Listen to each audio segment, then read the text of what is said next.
ಕ್ಲಾಸಸ್ಗೆ ಮತ್ತೆ ನಿಮ್ಗೆಲ್ಲ ಸ್ವಾಗತ. ಸೊ ಈ ವಿಡಿಯೋ ಮಾಡ್ತಿರೋ ಉದ್ದೇಶ ಮೇನ್ಲಿ ಕಂಪ್ಯೂಟರ್ ಟೀಚರ್ ಪೋಸ್ಟ್ ಜಿಲ್ಲಾವಾರು ಯಾವ್ಯಾವ ರೀತಿ ಪೋಸ್ಟ್ಗಳಿದೆ ಅಂತ ನಿಮಗೆ ತಿಳಿಸ್ಕೊಡ್ಬೇಕು first point. Secondly computer teacher post ಅಲ್ಲಿ ಮೀನ್ಸ್ ಪೋಸ್ಟ್ಗೆ ಸಿಲೆಬಸ್ ಏನಿದೆ ಅಂತ ಕನ್ಫರ್ಮ್ ಮಾಡಬೇಕು, ಸೆಕೆಂಡ್ ಪಾಯಿಂಟ್. ಮತ್ತೆ ಯಾವ್ಯಾವ ರೀತಿ ಅದನ್ನ ನೀವು ಅಪ್ಲೈ ಮಾಡ್ಬೋದು, ಯಾವ ಜಿಲ್ಲೆಗೆ ಅಪ್ಲೈ ಮಾಡ್ಬೋದು. ಸೊ ಈ ರೀತಿ ಎಲ್ಲ ಡೌಟ್ಸ್ಗಳನ್ನು ನಿಮಗೆ ಈ ವಿಡಿಯೋದಲ್ಲಿ ನಾನು ತಿಳಿಸಿಕೊಡ್ತೇನೆ. ಸೊ ಅದೆಲ್ಲದಕ್ಕಿಂತ ಮೊದಲು ಒಂದು ಸಿಂಪಲ್ ನಿಮ್ಗೆ ಸೂಚನೆ ಏನ್ ಹೇಳ್ಬೇಕು ಅಂತ ಹೇಳಿದ್ರೆ, ಈ ವಿಡಿಯೋನ ಪೂರ್ತಿ ನೀವು ನೋಡ್ಬೇಕು. So reason is very simple. ಈ ವಿಡಿಯೋ ಅರ್ಧದಕ್ಕೆ ನೋಡಿ ಅದು ಮತ್ತೆ ನೀವು ಕಮೆಂಟ್ ಮಾಡ್ತೀರಾ, MCQ ಇದೆಯಾ, ಡಿಸ್ಕ್ರಿಪ್ಟಿವ್ ಇದೆಯಾ, ನಾ ಈ ಜಿಲ್ಲೆಗೆ ಅಪ್ಲೈ ಮಾಡ್ಬೋದಾ, ಆ ಜಿಲ್ಲೆಗೆ ಅಪ್ಲೈ ಮಾಡ್ಬೋದಾ. ಸೊ ಈ ರೀತಿ ತುಂಬಾ ಕ್ವಶನ್ಸ್ ಕೆಲವರು ಆಲ್ರೆಡಿ ಕೇಳ್ತಾರೆ. ಲಾಸ್ಟ್ ಡೇಟ್ ಯಾವಾಗ, ಎಲಿಜಿಬಿಲಿಟಿ, ಸಿಲೆಬಸ್ ಇದೆಯಾ, ನೆಗೆಟಿವ್ ಮಾರ್ಕಿಂಗ್ ಇರುತ್ತಾ ಇಲ್ವಾ, ಇದು HSTR ಅಲ್ಲಿ ಬರುತ್ತಾ, GPSTR ಅಲ್ಲಿ ಬರುತ್ತಾ. ಈ ರೀತಿ ತುಂಬಾ ಡೌಟ್ಸ್ ಗಳನ್ನ ವಿಡಿಯೋ ನೋಡದೆ ಮತ್ತೆ ಕಮೆಂಟ್ ಮಾಡ್ತೀರಾ. ವಿಡಿಯೋ ಮಾಡೋ intention we will earn lot of crores together money from YouTube, not like that. ನಾನು ಎಸ್ಪೆಷಲಿ ಆ ವಿಡಿಯೋನ ಮೇನ್ ಪರ್ಪಸ್ ಅರ್ನಿಂಗ್ ಗೋಸ್ಕರ ಮಾಡ್ತಾ ಇಲ್ಲ, ಇನ್ಫಾರ್ಮೇಶನ್ ಹೇಳೋದಕ್ಕೆ ಮಾಡಿರ್ತೀನಿ. ನೀವು ಅದನ್ನ ಕಂಪ್ಲೀಟ್ ಆಗಿ ನೋಡದೆ ಬರೀ ಕಮೆಂಟ್ ಮಾಡೋದು ಬಿಟ್ಟು ಪ್ಲೀಸ್ ವಿಡಿಯೋನ ಪೂರ್ತಿ ನೋಡಿ, ನಿಮಗೆ ಎಲ್ಲ ಡೌಟ್ಸ್ ಈ ವಿಡಿಯೋದಲ್ಲಿ ಕ್ಲಿಯರ್ ಆಗುತ್ತೆ. ಓಕೆ, ಸೊ ಇವತ್ತು ರಾಜ್ಯಪತ್ರ ಈ ವಿಡಿಯೋ ಕಂಟಿನ್ಯೂ ಮಾಡೋಕ್ಕಿಂತ ಮೊದಲು ನಾನು ನಿಮ್ಗೆ ಈಗ ಟೈಮ್ ತೋರಿಸ್ತೀನಿ, ಯಾವ ಟೈಮ್ ಅಲ್ಲಿ ವಿಡಿಯೋ ಮಾಡ್ತಾ ಇದ್ದೀನಿ ಅಂತ ಹೇಳಿ. So please look at the time. So 1:57 AM, ಮಧ್ಯರಾತ್ರಿ, ಆಲ್ಮೋಸ್ಟ್ 2 o'clock. ಇವಾಗ ಈ ವಿಡಿಯೋನ ರೆಕಾರ್ಡ್ ಮಾಡ್ತಾ ಇದ್ದೀನಿ. The reason I'm showing time is very simple because it needs an effort. ಅದಕ್ಕೆ ತುಂಬಾ ಎಫರ್ಟ್ ಆಗುತ್ತೆ ಅನಲೈಸಿಸ್ ಮಾಡೋದಕ್ಕೆ, ನಿಮಗೆ ಕ್ಲಾರಿಟಿ ಕೊಡೋದಕ್ಕೆ. ಮೊದಲು ಅದನ್ನ ನಾನು ಸ್ಟಡಿ ಮಾಡಿದ ಮೇಲೆ ನಾನು ವಿಡಿಯೋ ಮಾಡ್ತೀನಿ. ಯೂಶಲಿ ತುಂಬಾ ಜನ ಅರ್ಜೆಂಟ್ ಅಲ್ಲಿ ಕ್ವಶನ್ ಕೇಳೋದಕ್ಕೆ ಸ್ಟಾರ್ಟ್ ಮಾಡ್ತೀರಿ. ನಿಮ್ಮ ತಲೆಯಲ್ಲಿರೋ ಡೌಟ್ ಮಾತ್ರ ನಿಮ್ಗೆ ಡೈರೆಕ್ಟ್ ಆಗಿ ಆನ್ಸರ್ ಬೇಕು ಅಂತ ವೇಟ್ ಮಾಡ್ತಾ ಇರ್ತೀರಿ. ಪ್ಲೀಸ್ ಏನ್ ಮಾಡಿ ಅಂತ ಹೇಳಿದ್ರೆ, ನಿಮ್ಮ ತಲೆಯಲ್ಲಿರೋ ಡೌಟ್ ಬರೋವರೆಗೂ ವಿಡಿಯೋನ ನೋಡ್ತಾ ಹೋಗಿ, ನಿಮ್ಗೆ ಎಲ್ಲ ವಿಷಯಗಳು ಆಲ್ಮೋಸ್ಟ್ ಕ್ಲಿಯರ್ ಆಗುತ್ತೆ. ಇದೇ ವಿಡಿಯೋದಲ್ಲಿ ನಾನು ಜಿಲ್ಲಾವಾರು ಎಷ್ಟೆಷ್ಟು ಪೋಸ್ಟ್ ಗಳಿದೆ ಅಂತ ಆಲ್ರೆಡಿ ಸ್ಟಡಿ ಮಾಡಿ, ಅನಲೈಸಿಸ್ ಮಾಡಿ, ಅವನ್ನೆಲ್ಲ ನೋಟ್ ಮಾಡಿ ನಿಮ್ಗೆ ಇಮೇಜ್ ಫಾರ್ಮೆಟ್ ಅಲ್ಲಿ ಹಾಕಿದೆ ನಾನು. ಸೊ ನಿಮ್ಮ ಜಿಲ್ಲೆ ಬರೋವರೆಗೂ ನೀವು ಒಂದ್ ಸ್ವಲ್ಪ ವೇಟ್ ಮಾಡ್ಬೇಕಾಗತ್ತೆ. ಓಕೆ, ಅಂದ್ರೆ ನಿಮ್ಮ ಜಿಲ್ಲೆ ಅಂತ ಹೇಳಿದ್ರೆ ನಿಮ್ಮ ಜಿಲ್ಲೆಯಲ್ಲಿ ಎಷ್ಟು ಪೋಸ್ಟ್ ಗಳು ಖಾಲಿ ಇದೆ ಅಂತ ನೋಡೋದಕ್ಕೆ ಹೇಳ್ತಾ ಇದ್ದೀನಿ. ಸೊ ಇದು ಈ ರಾಜ್ಯಪತ್ರ ಅಂತ ವೆಬ್ಸೈಟ್, ಕರ್ನಾಟಕ ರಾಜ್ಯಪತ್ರಗಳೆಲ್ಲವೂ ಈ ವೆಬ್ಸೈಟ್ ಅಲ್ಲಿ ಸಿಗುತ್ತೆ. ನಿಮಗೆ ಇಲ್ಲಿ ತುಂಬಾ PDF ಗಳನ್ನ ಆಡ್ ಮಾಡಿದ್ದಾರೆ. ಆಲ್ಮೋಸ್ಟ್ 100 PDF ಸಿಗುತ್ತೆ ನಿಮ್ಗೆ ಜಿಲ್ಲೆವಾರು ನೋಡ್ಬೇಕು ಅಂತ ಹೇಳಿದ್ರೆ. ಓಕೆ, ಇನ್ನೊಂದು ಡಿಪಾರ್ಟ್ಮೆಂಟ್ ಆಫ್ ಸ್ಕೂಲ್ ಎಜುಕೇಶನ್ ಅಲ್ಲಿ ನಿಮ್ಗೆ ಏನ್ ಸಿಗುತ್ತೆ ಅಂತ ಹೇಳಿದ್ರೆ ಸಿಲೆಬಸ್ ಕೂಡ ಸಿಗುತ್ತೆ. ಸೊ ಆಲ್ರೆಡಿ ಡೌನ್ಲೋಡ್ ಮಾಡಿಕೊಂಡು ಸ್ಟಡಿ ಮಾಡಿ ಯಾವ್ಯಾವ ವೇಕೆನ್ಸಿಯನ್ನ ಕ್ಲಿಯರ್ ಆಗಿ ನೋಟ್ ಮಾಡಿದ ಮೇಲೆ ಈ ವಿಡಿಯೋನ ರೆಕಾರ್ಡ್ ಮಾಡ್ತಾ ಇದ್ದೀನಿ. ಫಾರ್ ಯುವರ್ ಡೌಟ್ ಇದೆ, ಈ ರೀತಿ ನೀವು ನೋಡಬಹುದು. ನಾನು ಎಲ್ಲದನ್ನ ನೋಟ್ ಮಾಡಿ, ಸೊ ಯಾವ್ಯಾವ ಜಿಲ್ಲೆಗೆ ಎಷ್ಟೆಷ್ಟು ಬರುತ್ತೆ, ಹೈದರಾಬಾದ್ ಕರ್ನಾಟಕ ಮೀನ್ಸ್ ಕಲ್ಯಾಣ ಕರ್ನಾಟಕದಲ್ಲಿ ಯಾವ್ಯಾವ ಪೋಸ್ಟ್ಗಳಿದೆ, ಕಲ್ಯಾಣ ಕರ್ನಾಟಕೇತರ ಪೋಸ್ಟ್ಗಳು, ಇವೆಲ್ಲವನ್ನು ಡೀಟೇಲ್ ಆಗಿ ನಿಮ್ಗೆ ಈ ವಿಡಿಯೋದಲ್ಲಿ ಎಕ್ಸ್ಪ್ಲೇನ್ ಮಾಡೋದಕ್ಕೆ ಟ್ರೈ ಮಾಡ್ತೀನಿ. ಮೊದಲು ಅದನ್ನ ಪೂರ್ತಿ ನೋಡಿ, ಎಲ್ಲ ವಿಷಯನ ಪೂರ್ತಿ ಕೇಳಿಸ್ಕೊಳ್ಳಿ. ಅದಾದ್ಮೇಲೂ ಡೌಟ್ಸ್ ಇದ್ರೆ ಪ್ಲೀಸ್ ಮೆಸೇಜ್ ಮಾಡಬಹುದು, ವಾಟ್ಸಪ್ ಕೂಡ ಮಾಡಬಹುದು. I will explain.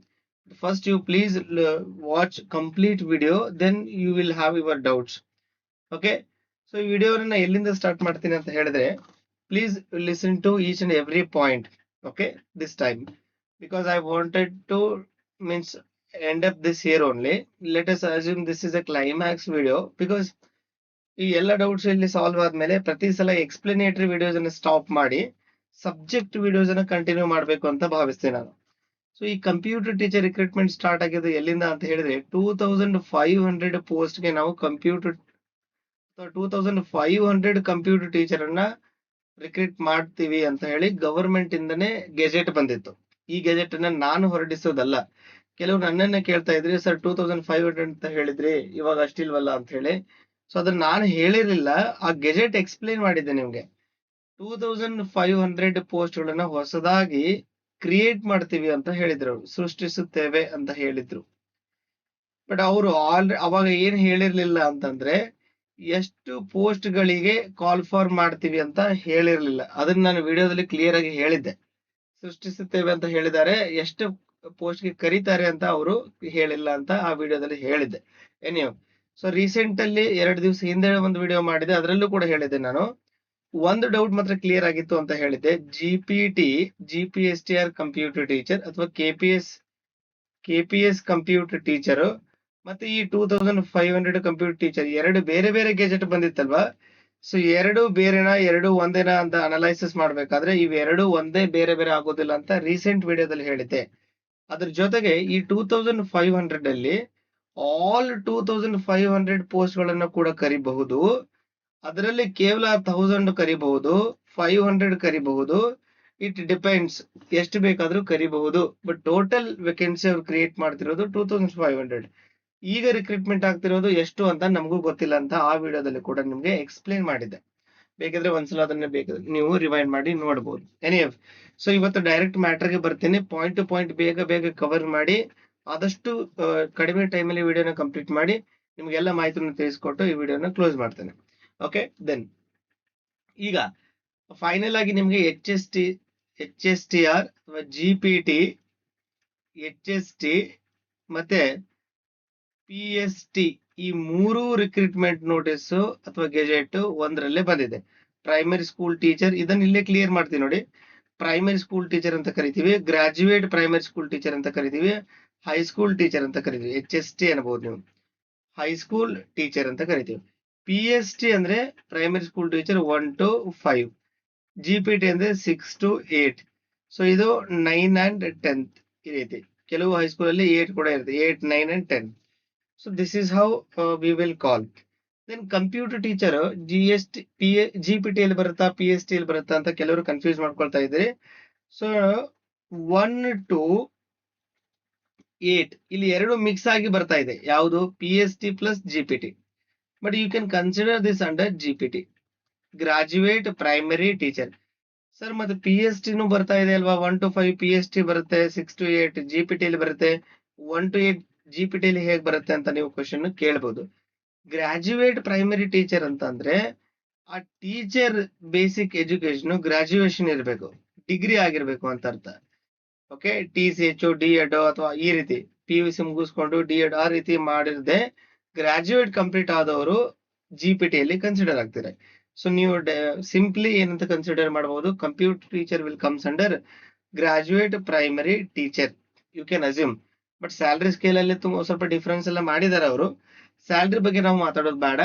Let us assume it comes under GPT. ಈ ವಿಷಯ ಇಲ್ಲಿಗೆ ನಿಮಗೆ ಕ್ಲಿಯರ್ ಆಯ್ತು. ಈಗ ವಿದೌಟ್ ವೇಸ್ಟಿಂಗ್ ಟೈಮ್, ಫೈನಲ್ ಆಗಿ ಅಪ್ರೂವ್ ಆಗಿರೋ ಪೋಸ್ಟ್ ಗಳು ಎಷ್ಟು, ಟೋಟಲ್ ನಂಬರ್ ಆಫ್ ಪೋಸ್ಟ್ ಗಳು ಎಷ್ಟು ಅನ್ನೋದಕ್ಕಿಂತ ಮೊದಲು ಜಿಲ್ಲಾವಾರು ತಿಳ್ಕೊಳ್ಳೋಣ. ಜಿಲ್ಲಾವಾರು ಯಾವ್ಯಾವ ಜಿಲ್ಲೆಯಲ್ಲಿ ಕಂಪ್ಯೂಟರ್ ಪೋಸ್ಟ್ ಗಳಿದೆ, ಎಷ್ಟೆಷ್ಟಿದೆ. Okay, from Bengaluru to Bagalkot to Belagavi, Bijapur, whatever the district might be, ಎಲ್ಲ ಡಿಸ್ಟ್ರಿಕ್ಟ್ ಅಲ್ಲಿ ಎಷ್ಟೆಷ್ಟು ಕಂಪ್ಯೂಟರ್ ಪೋಸ್ಟ್ ಗಳಿದೆ, ನೀವು ಯಾವುದಕ್ಕೆ ಅಪ್ಲೈ ಮಾಡಬಹುದು ಅಂತ ಕೂಡ ಆ ಲಿಸ್ಟ್ ಜೊತೆಗೇನೆ ಎಕ್ಸ್ಪ್ಲೇನ್ ಮಾಡ್ತೀನಿ ನಾನು. ಕ್ಲಿಯರ್ ಆಗಿ ನೀವು ಅದನ್ನ ಕೇಳಿಸ್ಕೊಳ್ಬೇಕು.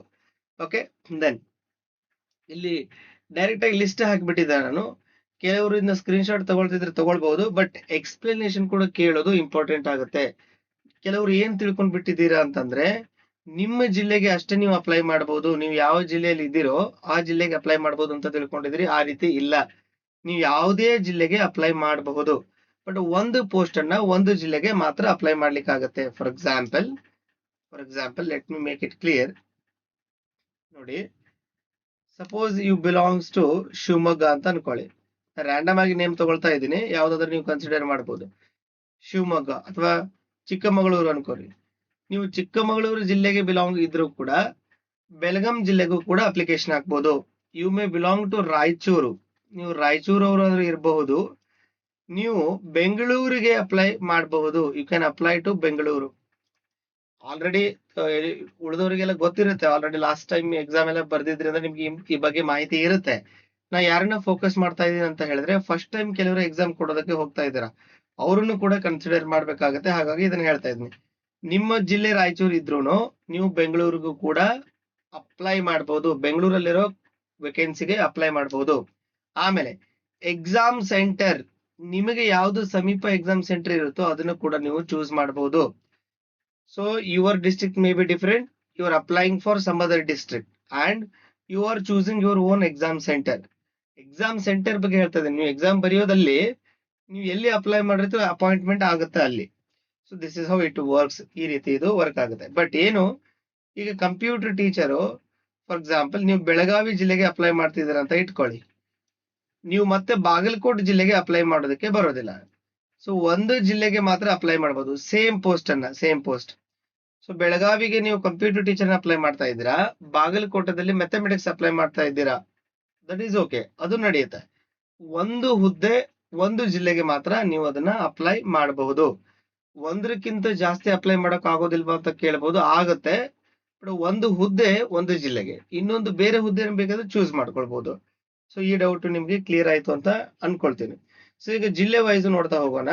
ನಾನು ಹೈದರಾಬಾದ್ ಕರ್ನಾಟಕವನ್ನು ಸಪರೇಟ್ ಮಾಡಿದ್ದೀನಿ, ಅಂದ್ರೆ ಕಲ್ಯಾಣ ಕರ್ನಾಟಕ ಅಂತ ಕರಿತೀವಿ ನಾವು ಇತ್ತೀಚೆಗೆ ಅದಕ್ಕೆ. ಸೊ ಅದನ್ನ ಸಪರೇಟ್ ಮಾಡ್ಕೊಂಡಿದ್ದೀನಿ. ಮೇಲೆ ಇಲ್ಲಿ 20%, 80% ಈ ರೀತಿ ಎಲ್ಲ ಹಾಕಿದ್ದೀನಿ. ಅದ್ರ ಡೀಟೇಲ್ ಅನ್ನು ಕೂಡ ನಿಮ್ಗೆ ಕ್ಲಿಯರ್ ಆಗಿ ಎಕ್ಸ್ಪ್ಲೇನ್ ಮಾಡ್ತೀನಿ, ಕೇಳಿಸ್ಕೊಳ್ಬೇಕು. ಈಗ ಮೂಲ ವೃಂದ ಅಂತ ಅಂದ್ರೆ ಇಲ್ಲಿ ಯಾವುದೇ ಲೈಕ್ ರಿಸರ್ವೇಶನ್ಸ್, ಹೈದರಾಬಾದ್ ಕರ್ನಾಟಕದವ್ರು ಅಪ್ಲೈ ಮಾಡ್ಬೇಕಾ ಮಾಡ್ಬಾರ್ದಾ, ನಾವು ಅಪ್ಲೈ ಮಾಡ್ಬೋದು ಇದು ಯಾವುದು ಡೌಟ್ಸ್ ಇಟ್ಕೊಳ್ಳೋದು ಬೇಡ. ಸೊ ಉಡುಪಿ ಜಿಲ್ಲೆಗೆ 5 ಕಂಪ್ಯೂಟರ್ ಟೀಚರ್ ವೇಕೆನ್ಸಿ ಇದೆ. ಹಾಗಾಗಿ ಇಲ್ಲಿ ಯಾರು ಬೇಕಾದ್ರೂ ಅಪ್ಲೈ ಮಾಡ್ಬೋದು. Either you belong to any other district you can apply, irrespective of HK or non HK or Kalyana ಕರ್ನಾಟಕೇತರ ನೀವು ಏನಾದ್ರೂ ಇರ್ಲಿ. ಈ ಉಡುಪಿ ಜಿಲ್ಲೆಗೆ ಟೋಟಲ್ ಪೋಸ್ಟ್ಗಳು ಎಷ್ಟಿದೆ? 5 ಇದೆ, 5 post. Okay, then Uttara Kannada ಕಾರವಾರಕ್ಕೆ 5 ಪೋಸ್ಟ್ಗಳು, ಕೊಡಗು ಅಥವಾ ಮಡಿಕೇರಿ 3, ಕೋಲಾರ 6, ಗದಗ 8, ಚಾಮರಾಜನಗರ 5, ಚಿಕ್ಕಬಳ್ಳಾಪುರ 6, ಚಿಕ್ಕಮಗಳೂರು 8, ಚಿತ್ರದುರ್ಗ 6, ತುಮಕೂರಲ್ಲಿ ಯಾವುದೇ ಪೋಸ್ಟ್ ನನಗೆ ನೋಡ್ಲಿಕ್ಕೆ ಸಿಕ್ಕಿಲ್ಲ. ಈ ಅನಲೈಸಿಸ್ ಅಲ್ಲಿ 1-2 PDF ನೋಡದೆ ಉಳಿದಿರಬಹುದು. I tried my level best. ಹಾಗೆ ಏನಾದ್ರೂ ಮಿಸ್ಟೇಕ್ ಆಗಿದೆ ದಯಮಾಡಿ ಕ್ಷಮಿಸಿ. ನೀವು PDF ಅನ್ನು ಡೌನ್ಲೋಡ್ ಮಾಡ್ಕೊಂಡು ಬೇಕಿದ್ರೆ ಅನಲೈಸಿಸ್ ಮಾಡಬಹುದು. This is my analysis.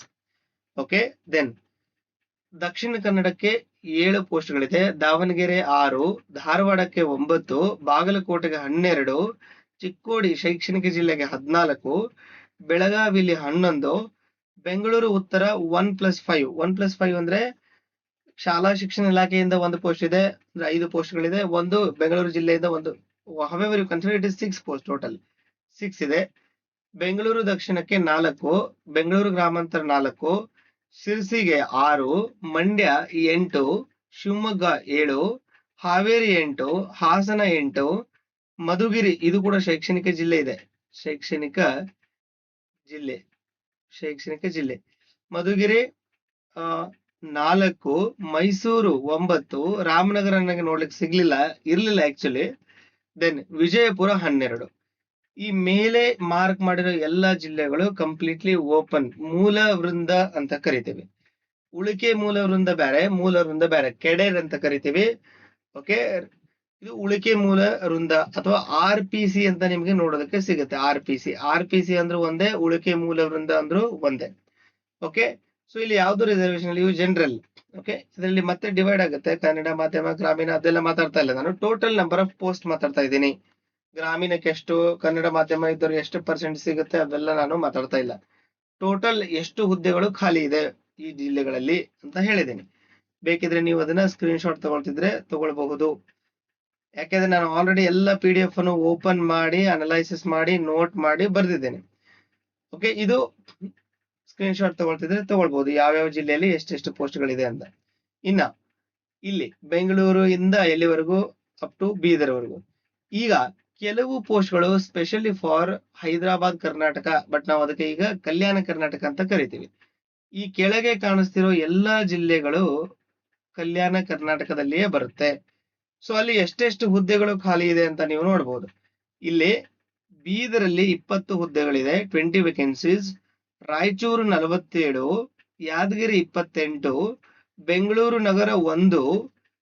Sir ಇದೇನು ಬೆಂಗಳೂರು ನಗರ ಕಲ್ಯಾಣ ಕರ್ನಾಟಕದಲ್ಲಿ ಬರೋದಿಲ್ವಲ್ಲ ಅಂತ ನೀವು ಕೇಳಬಹುದು. ಬೆಂಗಳೂರು ನಗರದಲ್ಲೇ ಕಲ್ಯಾಣ ಕರ್ನಾಟಕದಿಂದ ಬಂದಿರೋ ಕ್ಯಾಂಡಿಡೇಟ್ಗಳು ಅಪ್ಲೈ ಮಾಡಿ 1 ಪೋಸ್ಟ್ ತಗೊಳ್ಬಹುದು, ಅವ್ರಿಗೆ ರಿಸರ್ವೇಶನ್ ಅದು ಆ ರೀತಿ. ಬಳ್ಳಾರಿ 34, ಕೊಪ್ಪಳ 48, ಕಲಬುರಗಿ 47, ವಿಜಯನಗರ 20. ಈ ರೀತಿ ಇದೆ. ಈ 80% ಅಂತ ಏನ್ ಬರ್ದಿದ್ದೀನಿ, ಇಲ್ಲಿ 80 ಅಂತ ಬರ್ದಿದ್ದೀನಿ, ಇಲ್ಲಿ 20 ಅಂತ ಬರ್ದಿದ್ದೀನಿ. Meaning is very simple. Though it is a Kalyana Karnataka, these 20 posts should be applied by those candidates. ಕಲ್ಯಾಣ ಕರ್ನಾಟಕದಿಂದ ಇರೋ ಕ್ಯಾಂಡಿಡೇಟ್ಗಳೇ ಮಾತ್ರ ಈ ಪೋಸ್ಟ್ಗಳಿಗೆ ಅಪ್ಲೈ ಮಾಡಬಹುದು. ಈ ಪೋಸ್ಟ್ ಅಂದ್ರೆ ಯಾವ್ಯಾವು? ಇದರಲ್ಲಿ 20 ಪೋಸ್ಟ್ಗೆ ಕಲ್ಯಾಣ ಕರ್ನಾಟಕದವ್ರು ಮಾತ್ರ ಅಪ್ಲೈ ಮಾಡಬೇಕಾಗುತ್ತೆ. ರಾಯಚೂರಲ್ಲಿ 47 ಪೋಸ್ಟ್ ಅವ್ರಿಗೆ ಮೀಸಲಾಗಿದೆ. ಯಾದಗಿರಿ, ಬೆಂಗಳೂರು ನಗರ, ಬಳ್ಳಾರಿ ಇವೆಲ್ಲವೂ ಈ ಕಡೆ ಕಾಣಿಸ್ತಿರೋ ಎಲ್ಲಾ ಪೋಸ್ಟ್ಗಳಿಗೂ ಕಲ್ಯಾಣ ಕರ್ನಾಟಕದವ್ರಿಗಾಗಿಯೇ ರಿಸರ್ವ್ ಆಗಿರೋ ಪೋಸ್ಟ್ಗಳು 20, 47, 28 ಇವೆಲ್ಲವೂ. ದೆನ್ ಅದೇ ಜಿಲ್ಲೆಯಲ್ಲಿ ಉಳಿದವರು ಕೂಡ ನೀವು ಅಪ್ಲೈ ಮಾಡಬಹುದು. ಮೀನ್ ರಿಮೈನಿಂಗ್. ಫಾರ್ ಎಕ್ಸಾಂಪಲ್ ಹೇಳ್ತೀನಿ ನೋಡಿ. ಈ ಮೈಸೂರಿನಲ್ಲಿರೋರು ಯಾರು ಈ ಬೀದರ್ಗೆ ಅಪ್ಲೈ ಮಾಡಬಹುದು. ಮೈಸೂರಿನಿಂದ ಇರೋ ಕ್ಯಾಂಡಿಡೇಟು ಬೀದರ್ಗೂ ಕೂಡ ಅಪ್ಲೈ ಮಾಡಬಹುದು. ಬಟ್ ಎಷ್ಟು ಪೋಸ್ಟ್ ಕಾಂಪಿಟೇಷನ್ ಅಲ್ಲಿ ಇರುತ್ತೆ ಅಂತ ಕೇಳಿದ್ರೆ ಟೋಟಲ್ 4. ಈ 4 ಅಲ್ಲಿ ನೀವು ಅಪ್ಲೈ ಮಾಡಬಹುದು, ನಾಟ್ ಇನ್ 20. ಅಂದ್ರೆ 80% ಪ್ಲಸ್ 20% 100%. ಅಂಡ್ ಟೋಟಲ್ ಪೋಸ್ಟ್ ಗಳು ಎಷ್ಟು? 24 ಅಂತ ಅರ್ಥ. ಬಟ್ 24 ಅನ್ನು ನಾವು ಡೈರೆಕ್ಟ್ ಆಗಿ ಬರೆಯೋದಿಲ್ಲ. ಯಾವ ರೀತಿ ಬರಿತೀವಿ? 20 is reserved for Kalyana Karnataka candidates, remaining 4 candidates non Kalyana Karnataka candidates. ಈ ರೀತಿ. ಓಕೆ, ನೀವು ಉಳಿದಿರೋದನ್ನು ಕೂಡ ನೋಡಬಹುದು. ಯಾದಗಿರಿಗೆ ಎಷ್ಟು ಪೋಸ್ಟ್ಗಳಿದೆ ಅಲ್ಲೇ ಹೈಲೈಟ್ ಮಾಡ್ತೀನಿ, ಟೈಮ್ ವೇಸ್ಟ್ ಆಗುತ್ತೆ ಇಲ್ಲ ಅಂತ ಹೇಳಿದ್ರೆ. ಸೊ ಯಾದಗಿರಿಗೆ ಎಷ್ಟು ಪೋಸ್ಟ್ಗಳಿದೆ ಅಂತ ನೋಡಿದ್ರೆ ನೀವು ಸ್ಕ್ರೀನ್ ಮೇಲೆ ಕಾಣಿಸ್ತಾ ಇದೆ ಆಲ್ರೆಡಿ 28 ಕಲ್ಯಾಣ ಕರ್ನಾಟಕದವರಿಗೆ ಮಾತ್ರ ಮೀಸಲಾಗಿದೆ. ಜನರಲ್ ಆಗಿ ಉಳಿದಿರೋರು ನೀವು ಈ 6 ಪೋಸ್ಟ್ಗೆ ಅಪ್ಲೈ ಮಾಡಬಹುದು. ಅಂದ್ರೆ ಇನ್ನೊಂದು ಕ್ಲಾರಿಟಿ ಕೊಟ್ಬಿಡ್ತೀನಿ. ಸೊ 28 ಪೋಸ್ಟ್ಗೆ ಸರ್ ನಾವು ಕಲ್ಯಾಣ ಕರ್ನಾಟಕದವ್ರು ಅಪ್ಲೈ ಮಾಡಿದರೆ ಇನ್ ಮಿಕ್ಕಿದ 6 ಪೋಸ್ಟ್ಗೆ ಉಳಿದವರು ಅಪ್ಲೈ ಮಾಡಬಹುದು, ಬೇರೆ ಜಿಲ್ಲೆಯವರು ಕೂಡ ಅಪ್ಲೈ ಮಾಡಬಹುದು. ಈ ಕಲ್ಯಾಣ ಕರ್ನಾಟಕದವರು ಈ 6ರಲ್ಲಿ ಫೈಟ್ ಮಾಡಬಹುದಾ ಅಂತ ನೀವು ಕೇಳ್ಬೋದು. ಫೈಟ್ ಅಂದ್ರೆ ಯಾವ ರೀತಿ ನಡೆಯುತ್ತೆ? ಜನರಲ್ ಮೆರಿಟ್ ಲೆವೆಲ್ಗೆ ಅವ್ರು ಸ್ಕೋರ್ ಮಾಡಿದ್ರೆ ಇದರಲ್ಲೂ ಕೂಡ ಅವರು ಏನ್ ಮಾಡಬಹುದು? ಫೈಟ್ ಮಾಡಬಹುದು. ಅಂತ ಹೇಳಿದ್ರೆ ಕೆಲವರಿಗೆ ಯಾವುದೇ ರಿಸರ್ವೇಶನ್ ಇಲ್ಲ ಜನರಲ್ ಮೆರಿಟ್ ಅಲ್ಲಿ, ಇದರಲ್ಲೂ ಕೂಡ ಅಪ್ಲೈ ಮಾಡಬಹುದು. ಬಟ್ ಇಷ್ಟೆಲ್ಲ ಕನ್ಫ್ಯೂಷನ್ ಬೇಡ. 28 ಪೋಸ್ಟ್ಗೆ ಕಲ್ಯಾಣ ಕರ್ನಾಟಕದವ್ರು ಮಾಡಬಹುದು, ಈ ಮಿಕ್ಕಿದ 6% ಅಲ್ಲಿ ಎಲ್ಲರೂ ಮಾಡಬಹುದು. ಈ ರೀತಿ ನೀವು ಅದನ್ನ ಅನ್ಕೊಳ್ಬಹುದು. ಓಕೆ, ದೆನ್ ನೆಕ್ಸ್ಟ್ ಬೆಂಗಳೂರು ನಗರ 1%, ಅಂದ್ರೆ 1 ಪೋಸ್ಟ್. ಟೋಟಲ್ 8%. ಟೋಟಲ್ ಪೋಸ್ಟ್ಗಳ 8% ಅಂದ್ರೆ ಒಂದೇ ಪೋಸ್ಟ್ ಉಳಿಯುತ್ತೆ. ಇನ್ ಮಿಕ್ಕಿದ 92% ಉಳಿದವ್ರಿಗೆ ಸಿಗುತ್ತೆ. ಅಂದ್ರೆ ಟೋಟಲ್ ಎಷ್ಟು ಪೋಸ್ಟ್ ಇದೆ ಬೆಂಗಳೂರು ನಗರದಲ್ಲಿ? There are total 7 post. 7 out of 7 1 will be reserve for again Kalyana Karnataka. Bengaluru ನಗರದಲ್ಲಿ ಅಪಾಯಿಂಟ್ಮೆಂಟ್, ಬಟ್ ಒಂದು ಪೋಸ್ಟ್ ಯಾರಿಗೆ ರಿಸರ್ವ್ ಆಗಿದೆ? ಕಲ್ಯಾಣ ಕರ್ನಾಟಕ ಭಾಗದವರಿಗೆ ರಿಸರ್ವ್ ಆಗಿದೆ. ಇನ್ ಮಿಕ್ಕಿದ್ದು 6 ಪೋಸ್ಟ್ ಉಳಿದವ್ರಿಗೆಲ್ಲರಿಗೂ ಸಿಗುತ್ತೆ. ಬಳ್ಳಾರಿ 34. ಓಕೆ, ಬಳ್ಳಾರಿಯಲ್ಲಿ ಎಷ್ಟಿದೆ? 34 ಕಲ್ಯಾಣ ಕರ್ನಾಟಕ, 8 ಉಳಿದವರಿಗೆ. ಅಂದ್ರೆ ಎಲ್ಲರಿಗೂ ಬಂತು ಅಲ್ಲಿ. ಆ 8 ಅಲ್ಲಿ ಯಾರು ಬೇಕಾದ್ರೂ ಕಾಂಪೀಟ್ ಮಾಡಬಹುದು. ಹಾಸನದಿಂದನೂ ಮಾಡಬಹುದು, ಬಿಜಾಪುರದಿಂದನೂ ಮಾಡಬಹುದು, ಬಾಗಲಕೋಟೆದಿಂದನೂ ಮಾಡಬಹುದು, ಬೆಂಗಳೂರಿಂದನೂ ಮಾಡಬಹುದು. ಈ ರೀತಿ. ಕೊಪ್ಪಳ 48 ಇದೆ, 12 ಉಳಿದವರಿಗೆ. 47 ಕಲ್ಯಾಣ ಕರ್ನಾಟಕ, ಕಲಬುರಗಿಗೆ 11 ರಿಮೈನಿಂಗ್ ಕ್ಯಾಂಡಿಡೇಟ್ಸ್. ವಿಜಯನಗರಕ್ಕೆ 20 ಪೋಸ್ಟ್ಗಳು ಕಲ್ಯಾಣ ಕರ್ನಾಟಕ ಭಾಗದವರಿಗೆ, 4 ಪೋಸ್ಟ್ಗಳು ಉಳಿದವರಿಗೆ. ಇದು ನಿಮ್ಗೆ ಕ್ಲಿಯರ್ ಆಯ್ತು ಅಂತ ಅನ್ಕೊಳ್ತೀನಿ. ಕಲ್ಯಾಣ ಕರ್ನಾಟಕ ಭಾಗದಲ್ಲಿರೋ ಜಿಲ್ಲೆಗಳಿಗೆ ಉಳಿದಿರೋ ಜಿಲ್ಲೆಗಳಿಂದ ಕ್ಯಾಂಡಿಡೇಟ್ ಅಪ್ಲೈ ಮಾಡಬಹುದಾ? ಇಲ್ವಾ? ಮಾಡಬಹುದು. ಬಟ್ ಈ ಪಾರ್ಟ್ ಅಲ್ಲಿ ನೀವು ಅಪ್ಲೈ ಮಾಡಬೇಕಾಗುತ್ತೆ. Remaining this part. ಈ ಉಳಿದಿರೋ ಈ ಪೋಸ್ಟ್ಗಳಲ್ಲಿ ಅವರಿಗೆ ಮಾತ್ರ ರಿಸರ್ವ್ ಆಗಿದೆ. ಅದಕ್ಕೆ ನಾವು ರಿಸರ್ವೇಶನ್ ಅಂತ ಕರೀತೀವಿ. Reserved for them. It is meant to them only. Okay, I think it is clear. So ಇವಾಗ ಜಿಲ್ಲಾವಾರು ನಿಮ್ಗೆ ಎಲ್ಲ ಡೌಟ್ ಕ್ಲಿಯರ್ ಆಯ್ತು ಅಂತ ಭಾವಿಸ್ತೀನಿ. ಈಗ ನೀವು ಇದನ್ನು ಬೇಕಿದ್ರೆ ಸ್ಕ್ರೀನ್ ಶಾಟ್ ತಗೋತಿದ್ರೆ ತಗೋಬಹುದು. ಯಾರಾದ್ರೂ ಕಲ್ಯಾಣ ಕರ್ನಾಟಕ ಭಾಗದಿಂದ ಈ ವಿಡಿಯೋ ನೋಡ್ತಾ ಇದ್ರಿ ಅಂತ ಹೇಳಿದ್ರೆ ನಿಮ್ಮ ಜಿಲ್ಲೆಗಳಲ್ಲಿ ಎಷ್ಟೆಷ್ಟು ಪೋಸ್ಟ್ಗಳು ನಿಮಗೆ ಖಾಲಿ ಇದೆ ಅಂತ ನೀವು ನೋಡಬಹುದು. ಸೊ ಟೋಟಲ್ ನಿಯರ್ಲಿ ಅಬೌಟ್ 500 ಪೋಸ್ಟ್ಗಳು ಕ್ಯಾಲ್ಕುಲೇಟ್ ಮಾಡಿದ್ರೆ ಸಿಗುತ್ತೆ. 1-2 ಸ್ವಲ್ಪ ಕಡಿಮೆ ಬರ್ತಾ ಇದೆ, but it is nearly about 500 post. Total ಎಷ್ಟು ಸಿಗುತ್ತೆ ನಮಗೆ? 500. ಸೊ ಜಾಸ್ತಿ ಪೋಸ್ಟ್ಗಳು ಯಾರಿಗೆ ಇದೆ ಅಂತ ಕೇಳಿದ್ರೆ ಕಲ್ಯಾಣ ಕರ್ನಾಟಕ ಭಾಗದವ್ರಿಗೆ ಜಾಸ್ತಿ ಪೋಸ್ಟ್ ಇದೆ. ಅವ್ರಿಗೆ ಕಂಪೇರ್ ಮಾಡಿದ್ರೆ ಸ್ವಲ್ಪ ಲೆಸ್ ಪೋಸ್ಟ್ ಉಳಿದಿರೋ ಭಾಗದವರಿಗೆ ಇದೆ. ಓಕೆ, ಇದು ಕ್ಲಿಯರ್ ಆಯ್ತು. ಸೊ ಇದನ್ನು ಬೇಕಾದ್ರೆ ನೀವು ಸ್ಕ್ರೀನ್ ಶಾಟ್ ತಗೊಳ್ತಿದ್ರೆ ತಗೊಳ್ಬಹುದು. ಇಲ್ಲಿ ಕೆಲವು ಕಲ್ಯಾಣ ಕರ್ನಾಟಕದವರು ಲಿಸ್ಟ್ ಅಲ್ಲಿ ಇದೆ, ನಾನ್ ಕೆ ಕಲ್ಯಾಣ ಕರ್ನಾಟಕೇತರ ಲಿಸ್ಟ್ಗಳು ಕೂಡ ಇದೆ. ಸೊ ಈ ವಿಷಯ ನಿಮ್ಗೆ ಇಲ್ಲಿಗೆ ಕ್ಲಿಯರ್ ಆಯ್ತು ಅಂತ ಭಾವಿಸ್ತೀನಿ. ಎಷ್ಟೆಷ್ಟು ಪೋಸ್ಟ್ಗಳಿದೆ, ಯಾವ ರೀತಿ ಅಪ್ಲೈ ಮಾಡಬಹುದು. ಒಂದು ಹುದ್ದೆಗೆ ಒಂದು ಜಿಲ್ಲೆಗೆ ಮಾತ್ರ ನೀವು ಅಪ್ಲೈ ಮಾಡಬಹುದು. ಮೀನ್ಸ್ ಪ್ರೈಮರಿ ಸ್ಕೂಲ್ ಟೀಚರ್ಗೂ ನೀವು ಎಲಿಜಿಬಲ್ ಇದ್ದೀರಾ ಅಂತ ಇಟ್ಕೊಳ್ಳಿ, ಹೈಸ್ಕೂಲ್ ಟೀಚರ್ಗೂ ಎಲಿಜಿಬಲ್ ಇದ್ದೀರಾ, PSTಗೂ ಎಲಿಜಿಬಲ್ ಇದ್ದೀರಾ, HSTಗೂ ಎಲಿಜಿಬಲ್ ಇದ್ದೀರಾ, ನಡೆಯುತ್ತೆ. ಸೊ ಒಂದು ಜಿಲ್ಲೆಗೆ ನೀವು ಒಂದು ಪೋಸ್ಟ್ ಅಪ್ಲೈ ಮಾಡಬಹುದು. ಬೇರೆ ಬೇರೆ ಹುದ್ದೆ ಇದ್ರೆ ನಡೆಯುತ್ತೆ. ಒಂದು ಹುದ್ದೆಗೆ ಹೇಳ್ತಾ ಇದ್ದೀನಿ ನಾನು. PST ನೀವು ಬೆಳಗಾಂಗೂ ಅಪ್ಲೈ ಮಾಡ್ತಾ ಇದ್ದೀರಾ, PSTಗೆ ಬೆಂಗಳೂರಿಗೂ ಅಪ್ಲೈ ಮಾಡ್ತಾ ಇದ್ದೀರಾ, ಈ ರೀತಿ ನಡೆಯೋದಿಲ್ಲ. ಬೇರೆ ಬೇರೆ ಹುದ್ದೆ ಇದ್ರೆ ನಡೆಯುತ್ತೆ. ಅರ್ಥ ಆಯ್ತಾ? ಓಕೆ. ದೆನ್ ಈಗ ಅಪ್ಲಿಕೇಶನ್ ಹಾಕ್ಬೇಕಾದ್ರೆ ಅಪ್ಲಿಕೇಶನ್ ಬಗ್ಗೆ ಈಗಲೇ ಎಕ್ಸ್ಪ್ಲೇನ್ ಮಾಡ್ತೀನಿ ನಾನು. ಮುಂದ್ಗಡೆ ಇದೆ, ಸುಮ್ಮನೆ ಟೈಮ್ ವೇಸ್ಟ್ ಆಗ್ಬಿಡುತ್ತೆ. ಇಲ್ಲೇ ಎಕ್ಸ್ಪ್ಲೇನ್ ಮಾಡ್ಬಿಡ್ತೀನಿ. ನೀವು ಅಪ್ಲಿಕೇಶನ್ ಹಾಕ್ಬೇಕಾದ್ರೇನೆ, while you are filling application, there only you have to choose the total post you wanted to apply. ನೀವು ಯಾವೆಲ್ಲ ಪೋಸ್ಟ್ಗೆ ಅಪ್ಲೈ ಮಾಡ್ತಿದ್ದೀರಾ ಅಂತ ಒಂದೇ ಅಪ್ಲಿಕೇಶನ್ ಅಲ್ಲಿ ಹಾಕ್ಬೋದು. ಯಾವ್ಯಾವ ಜಿಲ್ಲೆಗೆ ಹಾಕಬೇಕು ಅದನ್ನು ಕೂಡ ಒಂದೇ ಅಪ್ಲಿಕೇಶನ್ ಅಲ್ಲಿ ಮಾಡ್ಬೋದು. ಯಾವ ಎಕ್ಸಾಮ್ ಸೆಂಟರ್ ತಗೊಳ್ಬೇಕು ಅಂತೀರಾ ಅದನ್ನು ಕೂಡ ಅದೇ ಅಪ್ಲಿಕೇಶನ್ ಅಲ್ಲೇ ಹಾಕ್ಬಹುದು. ಸೊ ಇದು ನಿಮ್ಗೆ ಕ್ಲಿಯರ್ ಆಯ್ತು ಅಂತ ಅನ್ಕೊಳ್ತೀನಿ. ನೆಕ್ಸ್ಟ್, ಈಗ ನಿಮ್ಗೆ ಅರ್ಜಿ ಸಲ್ಲಿಸಲು ಕೊನೆಯ ದಿನಾಂಕ ಯಾವಾಗ ನೀವು ಅಪ್ಲೈ ಮಾಡಬಹುದು ಅಂತ ನಿಮ್ಗೆ ನಾನು ತೋರಿಸ್ತೇನೆ.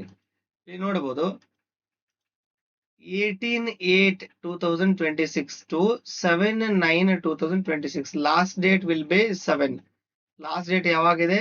7/9/2026. ತುಂಬಾ ದೂರ ಇಲ್ಲ ಇರೋದು, 1 ಮಂತ್. ನೆಕ್ಸ್ಟ್ ಮಂತ್ ಅಲ್ಲೇ ಇದು ಅಪ್ಲಿಕೇಶನ್ ಕ್ಲೋಸ್ ಆಗುತ್ತೆ. ಇಲ್ಲಿ ಈ ಅಧಿಸೂಚನೆ ಯಾವ್ದಕ್ಕಿದೆ ಅಂತ ಆಲ್ರೆಡಿ ಹೇಳಿದೀನಿ. PST, GPT, HST ಗೆ ನೇಮಕಾತಿಯನ್ನು ಹೊರಡಿಸಿದ್ದಾರೆ. ಅರ್ಜಿ ಸಲ್ಲಿಸಲು ಅರ್ಹತೆ ಹೊಂದಿರುವ ಅಭ್ಯರ್ಥಿಗಳಿಗೆ ಒಂದೇ ಆನ್ಲೈನ್ ಅರ್ಜಿಯಲ್ಲಿ, ಆಲ್ರೆಡಿ ಹೇಳಿ ಮುಗಿಸಿದೆ ನಾನು ಅದನ್ನ. ಓಕೆ, ಅಭ್ಯರ್ಥಿಗಳು ಅರ್ಜಿ ಸಲ್ಲಿಸುವಾಗ ಒಂದು ವೃಂದದ ಒಂದು ಹುದ್ದೆಗೆ ಒಂದು ಜಿಲ್ಲೆಯನ್ನು ಮಾತ್ರ ಆಯ್ಕೆ ಮಾಡತಕ್ಕದ್ದು. ಇದನ್ನು ನಿಮ್ಗೆ ಈ ಸ್ಕ್ರೀನ್ ಶಾಟ್ ತೋರ್ಸೋಕ್ಕಿಂತ ಮೊದಲೇ ಹೇಳಿದ್ದೀನಿ. ಒಂದು ಜಿಲ್ಲೆಯಲ್ಲಿ ಒಂದಕ್ಕಿಂತ ಹೆಚ್ಚಿನ ವೃಂದಗಳಿಗೆ ಅರ್ಜಿ ಸಲ್ಲಿಸಲು ಅವಕಾಶವಿರುತ್ತದೆ. ಮತ್ತೆ ಕನ್ಫ್ಯೂಷನ್ ಸ್ಟಾರ್ಟ್ ಆಗುತ್ತೆ ಇವರಿಗೆ. ಒಂದು ಜಿಲ್ಲೆ, ಲೆಟ್ಸೆ ಬೆಳಗಾವಿ ಅನ್ನೋದು ಒಂದು ಜಿಲ್ಲೆ ಅಂತ ಅನ್ಕೊಳ್ಳಿ ಇದೆ. ಇಲ್ಲಿ ನೀವು 2 ಹುದ್ದೆಗಳನ್ನು ಕೂಡ ಅಪ್ಲೈ ಮಾಡಬಹುದು. 2 ಬೇರೆ ಬೇರೆ ಹುದ್ದೆ, ಇಲ್ಲಿ ನೋಡಿ, ಬೇರೆ ಬೇರೆ ಹುದ್ದೆ, ಒಂದು PST ಒಂದು HST. ಆ ರೀತಿ PSTನೇ ಬೆಳಗಾವಲ್ಲಿ 2 ಕಡೆ 2 ರೀತಿ ಮಾಡ್ಲಿಕ್ಕೆ ಬರೋದಿಲ್ಲ. ಓಕೆ, ಒಂದು ಜಿಲ್ಲೆಯಲ್ಲಿ ಒಂದಕ್ಕಿಂತ ಹೆಚ್ಚಿನ ವೃಂದಗಳಿಗೆ ಅರ್ಜಿ ಸಲ್ಲಿಸಲು ಅವಕಾಶವಿರುತ್ತದೆ. ಅದೇ ರೀತಿ ಬೇರೆ ಬೇರೆ ವೃಂದದ ಬೇರೆ ಬೇರೆ ಹುದ್ದೆಗಳಿಗೆ ಬೇರೆ ಬೇರೆ ಜಿಲ್ಲೆಯಲ್ಲಿ ಅರ್ಜಿ ಸಲ್ಲಿಸಲು ಅವಕಾಶವಿರುತ್ತದೆ. ಒಂದು ಬೆಳಗಾವಿಗೆ ಅಪ್ಲಿಕೇಶನ್ ಹಾಕಿದ್ದೀರಿ, ಇನ್ನೊಂದು ಯಾವುದೋ ಮೈಸೂರಿಗೆ ಹಾಕಿದ್ದೀರಿ. That is also okay. I think it is also clear. ಇದು ಕೂಡ ಕ್ಲಿಯರ್ ಆಯ್ತು ಅಂತ ಅನ್ಕೊಳ್ತೀನಿ. ದೆನ್ ಯಾವುದಾದ್ರೂ ಒಂದು ವಿಭಾಗದಲ್ಲಿ ಒಂದಕ್ಕಿಂತ ಹೆಚ್ಚಿನ ವೃಂದದ ಹುದ್ದೆಗಳಿಗೆ ಅರ್ಜಿಯನ್ನು ಸಲ್ಲಿಸಬಹುದು. ಅದೇ ರೀತಿ ಬೇರೆ ಬೇರೆ ವೃಂದಕ್ಕೆ ಬೇರೆ ಬೇರೆ ವಿಭಾಗದಲ್ಲಿ ಅರ್ಜಿ ಸಲ್ಲಿಸಲು ಅವಕಾಶವಿರುತ್ತದೆ. ಪರೀಕ್ಷೆ ಬರೆಯಲು ಒಂದು ಜಿಲ್ಲೆಯನ್ನು ಮಾತ್ರ ಆಯ್ಕೆ ಮಾಡಿಕೊಳ್ಳಬೇಕು. ನೀವು ಯಾವ ಜಿಲ್ಲೆಗಾದ್ರೂ ಅಪಾಯಿಂಟ್ ಆಗ್ಬಹುದು, ಆಮೇಲೆ ನೀವು ಯಾವ್ದಕ್ಕೆ ಅಪ್ಲೈ ಮಾಡಿರ್ತೀರೋ ಅಲ್ಲಿ. ಬಟ್ ಪರೀಕ್ಷೆ ನೀವು ಯಾವುದೇ ಒಂದು ಜಿಲ್ಲೆಯಲ್ಲೇ ತಗೊಳ್ಬೇಕು. ಒಂದು ಪರೀಕ್ಷೆ ನೀವು ಇಲ್ಲಿ ಬರಿತೀನಿ, ಇನ್ನೊಂದು ಪರೀಕ್ಷೆ ಅಲ್ಲಿ ಬರಿತೀನಿ ಮಾಡ್ಲಿಕ್ಕೆ ಆಗೋದಿಲ್ಲ. ಕೆಲವು ಸಲ ನೀವು ಅಪ್ಲೈ ಮಾಡಿರೋ ಪೋಸ್ಟ್ ಯಾವ ರೀತಿ ಬರುತ್ತೆ, ಒಂದು ಮಾರ್ನಿಂಗ್, ಒಂದು ಆಫ್ಟರ್ನೂನ್. ಸೊ ಮಾರ್ನಿಂಗ್ ಒಂದು ಎಕ್ಸಾಮ್ ಬರೆದು ಆಫ್ಟರ್ನೂನ್ ಇನ್ನೊಂದು ಜಿಲ್ಲೆಗೆ ಹೋಗೋದಕ್ಕೆ ಆಗೋದಿಲ್ಲ. ಅದಕ್ಕೆ ಎಕ್ಸಾಮ್ ಸೆಂಟರ್ ನೀವು ಒಂದು ಜಿಲ್ಲೆಯನ್ನಾಗಿ ಆಯ್ಕೆ ಮಾಡತಕ್ಕದ್ದು. ಇದು ಕೂಡ ಕ್ಲಿಯರ್ ಆಯ್ತು. ನೀವು ಎಷ್ಟು ಪೋಸ್ಟ್ ಗಳಿಗೆ ಅಪ್ಲೈ ಮಾಡ್ತೀರೋ ಅಷ್ಟು ಬೇರೆ ಬೇರೆ ಎಕ್ಸ್ಟ್ರಾ ಪೇಮೆಂಟ್ ಅನ್ನ ಮಾಡ್ಬೇಕಾಗತ್ತೆ. ಎಷ್ಟು ಫೀಸ್ ಇದೆ ಏನಿದೆ ಅದನ್ನೆಲ್ಲ ಎಕ್ಸ್ಪ್ಲೇನ್ ಮಾಡೋ ಅವಶ್ಯಕತೆ ಇಲ್ಲ. ನೀವು ಗೆಜೆಟ್ ಅನ್ನ ಡೀಟೇಲ್ ಆಗಿ ಓದ್ಕೊಳ್ಳಿ, ಅಥವಾ ಅಪ್ಲಿಕೇಶನ್ ಅಪ್ಲೈ ಮಾಡೋ ಟೈಮಲ್ಲಿ ನಿಮ್ಗೆ ಪ್ರೈಸ್ ತೋರಿಸುತ್ತೆ. ಅದಿತ್ತು, ಅದ್ರ ಅವಶ್ಯಕತೆ ಇಲ್ಲ ಟೈಮ್ ವೇಸ್ಟ್ ಮಾಡೋದಕ್ಕೆ. ಓಕೆ, ದೆನ್ ಅಭ್ಯರ್ಥಿಗಳು ಒಂದಕ್ಕಿಂತ ಹೆಚ್ಚಿನ ವೃಂದದ ಒಂದಕ್ಕಿಂತ ಹುದ್ದೆಗಳಲ್ಲಿ ಅರ್ಜಿ ಸಲ್ಲಿಸಿದ್ದಲ್ಲಿ ಅವರು ಯಾವ ವೃಂದದ ಯಾವ ಹುದ್ದೆಗೆ ಆಯ್ಕೆಯಾಗಲು ಬಯಸುತ್ತಾರೋ ಅಂತಹ ವೃಂದದ ಹುದ್ದೆಯ ತಾತ್ಕಾಲಿಕ ಆದ್ಯತೆಯನ್ನು ಅರ್ಜಿ ಸಲ್ಲಿಸುವಾಗ ನೀಡುವುದು ಕಡ್ಡಾಯವಾಗಿರುತ್ತದೆ.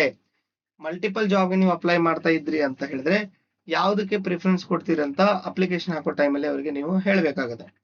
ಅಭ್ಯರ್ಥಿಯು ಸ್ಪರ್ಧಾತ್ಮಕ ಪರೀಕ್ಷೆ ಬರೆಯಲು ಬಯಸುವ ಜಿಲ್ಲೆಯ ಆದ್ಯತೆಯನ್ನು ಅರ್ಜಿಯಲ್ಲಿ ತಪ್ಪದೆ ನಮೂದಿಸತಕ್ಕದ್ದು.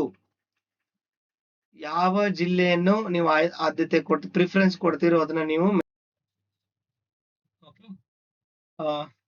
ಸೊ ಇನ್ನೊಂದ್ಸಲ ನೀವು ಲಾಸ್ಟ್ ಡೇಟ್ ಅಥವಾ application start date, end date ಮತ್ತೆ ಪೇಮೆಂಟ್ ಡೇಟ್ ಅನ್ನ ನೋಡ್ಕೊಂಡು ಬನ್ನಿ.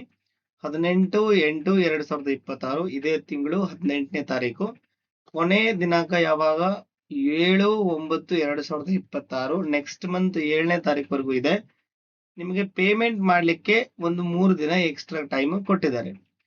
ಸೊ ಇದ್ರ ಬಗ್ಗೆ ನಿಮ್ಗೆ ಯಾವುದು ಡೌಟ್ಸ್ ಇಲ್ಲ ಅಂತ ಅನ್ಕೊಳ್ತೀನಿ. ಸ್ಪರ್ಧಾತ್ಮಕ ಪರೀಕ್ಷೆ ಪರೀಕ್ಷೆಯ ಪತ್ರಿಕೆ 1 ಮತ್ತು ಪತ್ರಿಕೆ 2ರ ಪ್ರಶ್ನೆ ಪತ್ರಿಕೆಗಳು ಕನ್ನಡ ಹಾಗೂ ಇಂಗ್ಲಿಷ್ ಮಾಧ್ಯಮದಲ್ಲಿರುತ್ತವೆ. ಈ ಡೌಟ್ ಅನ್ನು ತುಂಬಾ ಜನ ನನಗೆ ಕೇಳ್ತಾ ಇದ್ದೀರಿ. ಪೇಪರ್ ಕನ್ನಡದಲ್ಲಿರುತ್ತಾ ಇಂಗ್ಲಿಷ್ ಅಲ್ಲಿ ಇರುತ್ತಾ ಅಂತ. ಅವರು ಕ್ಲಿಯರ್ ಆಗಿ ಹೇಳಿದ್ದಾರೆ, ಕನ್ನಡದಲ್ಲೂ ಇರುತ್ತೆ ಇಂಗ್ಲಿಷ್ ದಲ್ಲೂ ಇರುತ್ತೆ, but final English version final ಅಂತ ಯೂಶಲಿ ಎಲ್ಲ ಕಡೆ ಹೇಳ್ತಾರೆ. ಓಕೆ, ಬಟ್ ಯೂಶಲಿ ಅಷ್ಟೊಂದು ಮಿಸ್ಟೇಕ್ ಆಗಿರೋದಿಲ್ಲ, ಕರೆಕ್ಟ್ ಆಗಿ ಇರುತ್ತೆ. ಕನ್ನಡದಲ್ಲೂ ಹಂಗೆ ಇರುತ್ತೆ, ಇಂಗ್ಲಿಷಲ್ಲೂ ಹಂಗೆ ಇರುತ್ತೆ. Don't worry. ಅಭ್ಯರ್ಥಿಗಳು ಪ್ರತಿ ಹೆಚ್ಚುವರಿ ಹುದ್ದೆಗೆ ಅಂತ ಇಷ್ಟೇ ಹಾಕಿದ್ದೀನಿ. ಒಂದು ವೇಳೆ ನೀವು ಮೋರ್ ದನ್ 1 ಪೋಸ್ಟ್ ಅನ್ನ ಅಪ್ಲೈ ಮಾಡ್ತಾ ಇದ್ರೆ 2ನೇ ಪೋಸ್ಟ್ಗೆ ಅಥವಾ ಮುಂದೆ ಹೆಚ್ಚುವರಿ ಯಾವ್ಯಾವ ಹುದ್ದೆಗಳು ಬರುತ್ತೋ ಅದಕ್ಕೆ ನೀವು ಎಕ್ಸ್ಟ್ರಾ ಪೇಮೆಂಟ್ ಮಾಡಬೇಕಾಗತ್ತೆ ಅಪ್ಲೈ ಮಾಡಬೇಕಾದ್ರೆ. ಏಜ್ ರಿಲೇಟೆಡ್ ಕೆಲವು ಮಾಹಿತಿಯನ್ನ ನಿಮ್ಗೆ ಹೇಳ್ಬೇಕು.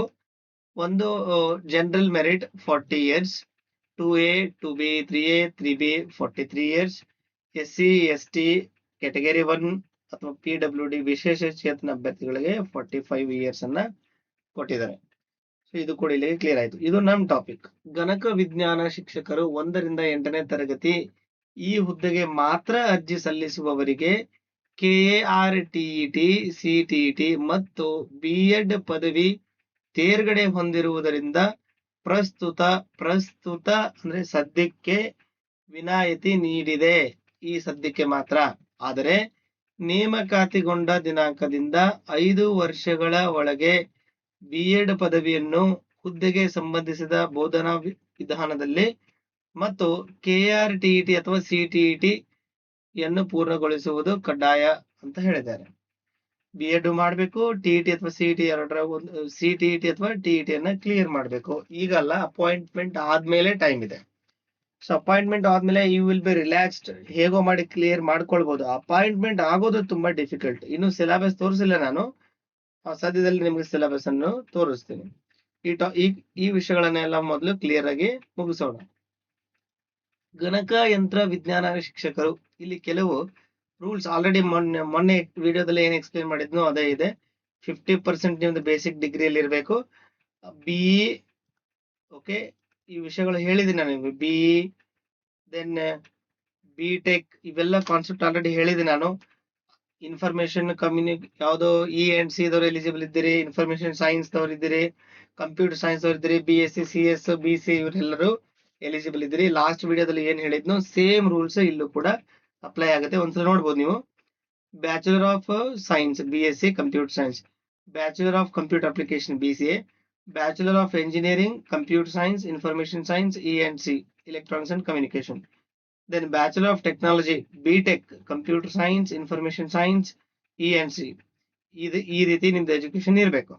ಶಾಲಾ ಶಿಕ್ಷಣ ಇಲಾಖೆಯ ಗಣಕಯಂತ್ರ ವಿಜ್ಞಾನ ಶಿಕ್ಷಕರಾಗಿ ನೇಮಕಾತಿ ಹೊಂದಿದಲ್ಲಿ ರಾಷ್ಟ್ರೀಯ ಶಿಕ್ಷಣ ಪರಿಷತ್ NCTE ಇಂದ ನೀವು B.Ed ಅನ್ನ ಮಾಡ್ಕೋಬೇಕು. TET ಅನ್ನು ಕೂಡ ಕ್ಲಿಯರ್ ಮಾಡ್ಕೊಳ್ಬೇಕು. ಈ 50% ಬಗ್ಗೆ ಮಾತಾಡಿದಲ್ವಾ. ಸೊ SC ST ಕ್ಯಾಟಗರಿ 1 ಇದ್ರೆ ಅವ್ರಿಗೆ 45% ಇದ್ರೆ ಸಾಕು. ಓಕೆ, ಈ ರೀತಿ ಇದೆ.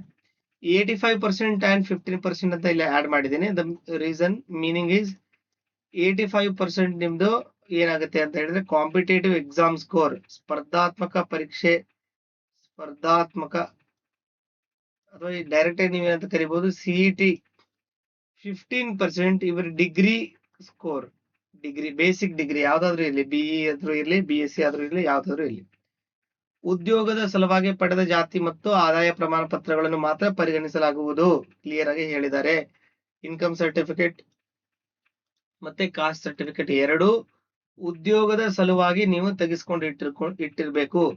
ಶಿಕ್ಷಣ ಅಥವಾ ಇತರೆ ಸೌಲಭ್ಯಗಳಿಗೆ ಪಡೆದ ಜಾತಿ ಮತ್ತು ಆದಾಯ ಪ್ರಮಾಣ ಪತ್ರಗಳನ್ನು ಪರಿಗಣಿಸಲಾಗುವುದಿಲ್ಲ. ಕ್ಲಿಯರ್ ಆಗಿ ಹೇಳಿದ್ದಾರೆ. ಉದ್ಯೋಗಕ್ಕಾಗಿನೇ ನೀವು ಜಾತಿ ಮತ್ತು ಆದಾಯ ಪ್ರಮಾಣ ಪತ್ರವನ್ನ ತೆಗೆಸ್ಕೊಳ್ಬೇಕು. ನೇಮಕಾತಿಗೆ ಮೀಸಲಾತಿ ಕೋರಿ ಜಾತಿ ಮತ್ತು ಆದಾಯ ಪ್ರಮಾಣ ಸಲ್ಲಿಸಿದ ಎಲ್ಲ ಅಭ್ಯರ್ಥಿಗಳು ಆಯ್ಕೆ ಪಟ್ಟಿಯಲ್ಲಿ ಸಾಮಾನ್ಯ ವರ್ಗದಲ್ಲಿ ಆಯ್ಕೆಯಾದರೂ ಕೂಡ ಸಿಂಧುತ್ವ ಪ್ರಮಾಣ ಪತ್ರ ಪಡೆಯುವುದು ಕಡ್ಡಾಯವಾಗಿರುತ್ತದೆ. ನೀವು ಜನರಲ್ ಮೆರಿಟ್ ಅಲ್ಲಿ ಸೆಲೆಕ್ಟ್ ಆದ್ರೂ ಕೂಡ ಸಿಂಧುತ್ವ ತೆಗೆಸ್ಬೇಕಾಗತ್ತೆ. ಯಾಕಂದ್ರೆ ನೀವು ಅಪ್ಲೈ ಮಾಡ್ಬೇಕಾದ್ರೆ ರಿಸರ್ವೇಶನ್ ಕ್ಯಾಟಗರಿಯಲ್ಲಿ ಅಪ್ಲೈ ಮಾಡ್ಬೇಕಾದ್ರೇನೆ ಜನರಲ್ ಮೆರಿಟ್ ಅಲ್ಲಿ ಅಪ್ಲೈ ಮಾಡಿದ್ರೆ ಸಿಂಧುತ್ವ ತೆಗೆಸ್ಕೊಳ್ಳೋದು ಅವಶ್ಯಕತೆ ಬರುವುದಿಲ್ಲ. ಓಕೆ, ಇದು ಕ್ಲಿಯರ್ ಆಯ್ತು. ಇನ್ನು ಸ್ಪರ್ಧಾತ್ಮಕ ಪರೀಕ್ಷೆ ವಿವರ ಡೇಟ್ಸ್ ನೋಡ್ಬೇಕು ನೀವು. 16, 17, 19 ಈ 3 ಡೇಟ್ ಅಲ್ಲಿ ನಡೀತಾ ಇದೆ. ನಮಗೆ ಬೇಕಾಗಿರೋದು ಯಾವುದು 16ನೇ ತಾರೀಕು ಸಿಗುತ್ತೆ. ಯಾಕಂತ ಹೇಳಿದ್ರೆ ಪೇಪರ್ 2 ಗಣಕಯಂತ್ರ 16th ಡೇಟ್ಗೆ ಇದೆ ಮಧ್ಯಾಹ್ನ 2:30 4:30. ಬೆಳಗ್ಗೆ ಪೇಪರ್ 1 ನಡೆಯುತ್ತೆ ಸಾಮಾನ್ಯ GPT ಮತ್ತು CST.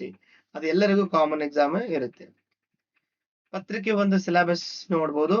ಸಾಮಾನ್ಯ ಜ್ಞಾನ, ಕರೆಂಟ್ ಅಫೇರ್ಸ್, ಬೇಸಿಕ್ ಕನ್ನಡ ಅಥವಾ ಜನರಲ್ ಕನ್ನಡ, ಜನರಲ್ ಇಂಗ್ಲಿಷ್, ಶೈಕ್ಷಣಿಕ ಮನೋವಿಜ್ಞಾನ ಮತ್ತು ಮಾನವ ಅಭಿವೃದ್ಧಿ, ಗಣಕಯಂತ್ರ ಸಾಕ್ಷರತೆ, ಕಂಪ್ಯೂಟರ್ ಲಿಟ್ರಸಿ ಅಂತ ಕರಿತೀವಿ, value education and health education. ಇವು ಮಾರ್ಕ್ಸ್ ಡಿಸ್ಟ್ರಿಬ್ಯೂಷನ್ ಕೂಡ ಕೊಟ್ಟು ಬಿಟ್ಟಿದ್ದಾರೆ. 15, 15, 10, 10, 15 like this you can look at. ಇದಕ್ಕೆ 20 ಇದೆ. ಸೊ ನಿಮಗೆ ಈಸಿ ಆಗ್ಬೋದು. ಗಣಕಯಂತ್ರ ಸಾಕ್ಷರತೆ ತುಂಬಾ ಈಸಿ ಆಗ್ಬೋದು. ಸಾಮಾನ್ಯ ಕನ್ನಡ ಎಲ್ಲರಿಗೂ ಈಸಿ ಆಗುತ್ತೆ, ನಿಮಗೂ ಈಸಿ ಆಗುತ್ತೆ. ಸಾಮಾನ್ಯ ಇಂಗ್ಲಿಷ್ ಕೆಲವರಿಗೆ ತುಂಬಾ ಈಸಿ, ಕೆಲವರಿಗೆ ಇಂಗ್ಲಿಷ್ ಅಂದ್ರೆ ಇಷ್ಟ ಆಗೋದಿಲ್ಲ. Depends on your interest. ಪತ್ರಿಕೆ 2 ಗಣಕಯಂತ್ರ ಇದು ಯಾವ ಬೇಸ್ಡ್ ಎಕ್ಸಾಮ್ ಇರುತ್ತೆ, OMR ಅಂತ ಕ್ಲಿಯರ್ ಆಗಿ ಮೆನ್ಷನ್ ಮಾಡಿದ್ದಾರೆ. ಮತ್ತೆ ಕ್ವೆಶನ್ ಕೇಳಬೇಡಿ, ಇಲ್ಲಿದೆ ನೋಡಿ MCQ ಅಂತ ನಾನು ಬರ್ದೇ ಬಿಡ್ತೀನಿ. OMR ಶೀಟ್ ಅಲ್ಲಿ ಉತ್ತರಿಸಬೇಕಾಗತ್ತೆ. OMR ಶೀಟ್ ಅಲ್ಲಿ ಡಿಸ್ಕ್ರಿಪ್ಟಿವ್ ಹೇಗೆ ಬರೆಯೋದಕ್ಕಾಗತ್ತೆ? It is always MCQ. ವಸ್ತುನಿಷ್ಠ ಮಾದರಿ ಅಂತ ಕೊಟ್ಟಿದ್ದಾರಲ್ವಾ, 100 ಮಾರ್ಕ್ಸ್. ಟೋಟಲ್ ಎಷ್ಟು ಮಾರ್ಕ್ಸ್? 100. ಪೇಪರ್ 1 ಕೂಡ 100 ಮಾರ್ಕ್ಸ್ಗೆನೆ ಇದೆ, 100. ಓಕೆ. ಯಾವ ಅಭ್ಯರ್ಥಿಯು OMR ಶೀಟ್ ನಲ್ಲಿ ಯಾವುದೇ ಒಂದು ಪ್ರಶ್ನೆ ಉತ್ತರಕ್ಕಾಗಿ ನೀಡಿರುವ 4 ಆಯ್ಕೆಯ ವೃತ್ತಗಳಲ್ಲಿ ಯಾವುದನ್ನು ಶೇಡ್ ಮಾಡದಿದ್ದಲ್ಲಿ, ನಾನು ಹೇಳ್ಬಿಡ್ತೀನಿ. ಟೋಟಲ್ 4 ಆಪ್ಷನ್ ಇರುತ್ತೆ. ನಿಮಗೆ 4 ಆಪ್ಷನ್ ಗೊತ್ತಿಲ್ಲ ಅಂತ ಹೇಳಿದ್ರೆ 5ನೇ ಆಪ್ಷನ್ ಅನ್ನ ಚೂಸ್ ಮಾಡಬೇಕು. ಕ್ರೈಸ್ ಅಲ್ಲೂ ಕೂಡ ಇದೇ ರೀತಿ ಇದೆ. ಬಟ್ ಕ್ರೈಸ್ ಇದಕ್ಕೆ ಏನು ವ್ಯತ್ಯಾಸ? ಈ 4 ಲೆಟ್ಸ್ ABCD ಈ 4 ಆಪ್ಷನ್ ಗಳಲ್ಲಿ ಯಾವುದನ್ನು ನೀವು ಚೂಸ್ ಮಾಡಿಲ್ಲ. 5ನೇ ಆಪ್ಷನ್ ಇದೆ E ಅನ್ಕೊಳ್ಳಿ, 5ನೇ ಆಪ್ಷನ್ ಕೂಡ ನೀವು ಚೂಸ್ ಮಾಡಿಲ್ಲ, ಆವಾಗ ನಿಮ್ಗೆ 0.25 ನೆಗೆಟಿವ್ ಕಟ್ ಆಗುತ್ತೆ. 0.25 ಯಾವಾಗ? ಯಾವುದೇ ಆಪ್ಷನ್ ಅನ್ನು ಚೂಸ್ ಮಾಡದೇ ಇದ್ರೆ. ಬಟ್ ಇನ್ನೊಂದು ಕ್ಲಾರಿಟಿ ಕೊಟ್ಬಿಡ್ತೀನಿ, ನೆಗೆಟಿವ್ ಮಾರ್ಕಿಂಗ್ ಇಲ್ಲಿ ಇಲ್ಲ. There is no negative marking. ಅಂದ್ರೆ ಈ 4ರಲ್ಲಿ ನೀವು ಯಾವ್ದನ್ನಾದ್ರೂ ಚೂಸ್ ಮಾಡಬಹುದು. ರಾಂಗ್ ಆದ್ರೂ ಕೂಡ 0.25 ನೆಗೆಟಿವ್ ಆಗೋದಿಲ್ಲ. ರಾಂಗ್ ಆದ್ರೆ ನೆಗೆಟಿವ್ ಆಗೋದಿಲ್ಲ, ನೀವು ಚೂಸ್ ಮಾಡದೇ ಇದ್ರೆ ನೆಗೆಟಿವ್ ಆಗುತ್ತೆ. ಸೊ ಇದು ರಿವರ್ಸ್ ಕೇಸ್, ಆಯ್ತಾ? So this is all about process. ಇನ್ನು ನಾವು ನಿಮ್ಗೆ ಏನ್ ತೋರಿಸ್ಬೇಕು ಅಂತ ಹೇಳಿದ್ರೆ, ಸಿಲೆಬಸ್ ಬಗ್ಗೆ ಒಂಚೂರು ತೋರಿಸ್ಬೇಕಿತ್ತು. 1-2 ಸೆಕೆಂಡ್ ಅಲ್ಲಿ ನಿಮ್ಗೆ ತೋರಿಸ್ಬಿಡ್ತೀನಿ. ನಾನು ಡೈರೆಕ್ಟ್ಲಿ ಹೇಳಿಬಿಡ್ತೀನಿ ನೋಡಿ. Syllabus is very huge. ತುಂಬಾ ಸಿಲೆಬಸ್ ಅನ್ನ ಇಟ್ಟಿದ್ದಾರೆ. ಆಲ್ಮೋಸ್ಟ್ ಲೈಕ್ K-Set ಲೆವೆಲ್ಗೆ ಸಿಲೆಬಸ್ ಇದೆ. K-Set ಅಲ್ಲಿರೋ ಎಲ್ಲ ಯೂನಿಟ್ಸ್ ಗಳು ಇಲ್ಲಿ ಇದೆ. ಒಂದ್ ಸ್ವಲ್ಪ ಕಮ್ಮಿ ಮಾಡಿದ್ರೆ ಅಷ್ಟೇ. ಸ್ವಲ್ಪ ಅಂದ್ರೆ ತುಂಬಾ ಕಮ್ಮಿ ಏನ್ ಮಾಡಿಲ್ಲ, ಸ್ವಲ್ಪ ಮಾತ್ರ ಕಮ್ಮಿ ಮಾಡಿದ್ದಾರೆ.